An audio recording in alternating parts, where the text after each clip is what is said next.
Ako dapat kay Bibi Sara. Ano pa habol mo? Bigyan natin ng maling pakahulugan. Ito pala talaga. Ito talaga ang tunay. Sige nga. Kong Joel.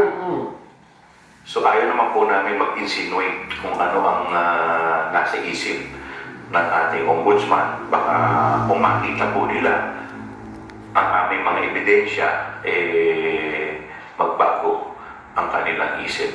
But the mere fact na inadapt nila yung aming committee report nang hindi pa man din naka-attach doon yung mga ebidensya, ibig sabihin po nun, malamang nakikita po nila, meron na pong probable cause.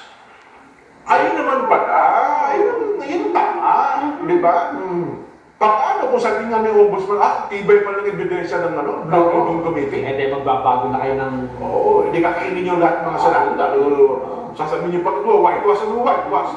Di ba? So, paano mo? Ganun ka lang, tanong ko lang doon, kung ano ba ito? Sinabi ng Ombudsman, guilty. Hindi pwede i-guilty ng impeachment court?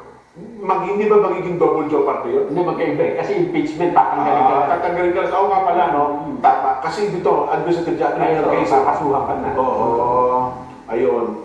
Kung magiging guilty si BP Indes sa impeachment court, tatanggalin lang siya. So, Ombudsman naman, Yun, nandun yung pakusa. tuloy naman. Oo. Well, Ang magiging komplikasyon yan, kung hindi pa tapos ang impeachment, pero wala ng probable cause. ayun. Kasi sasabihin ng mga abogado, doon nga sa korte na mismo. Oo. Diba, doon nga sa ombudsman, walang ano Hindi nga tumindig Pero dahil dyan, napakinggan niyo po nilatag namin ang magkabilang panel. Wala tayong pinapanigan, walang kinakampihan, walang... siguro dapat sila naman. Wala rin tayong pera. Kaya ako, 24 pala. ganun talaga, lilipas niya.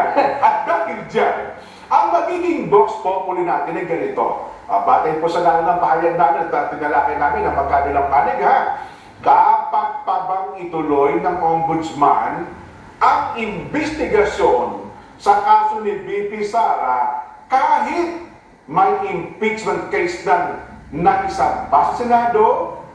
Ulitin ko po, pakinggan niyo mabuti baka kayo ay malito.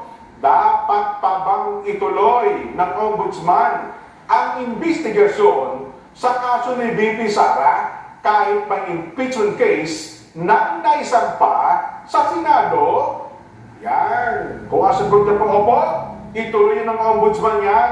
Letter A. Kung ang sagot niya naman po, hindi, tigil yan, hintayin mo ng impeachment. Yan. B, itigil po ng ombudsman yan at hintayin ang resulta ng impeachment.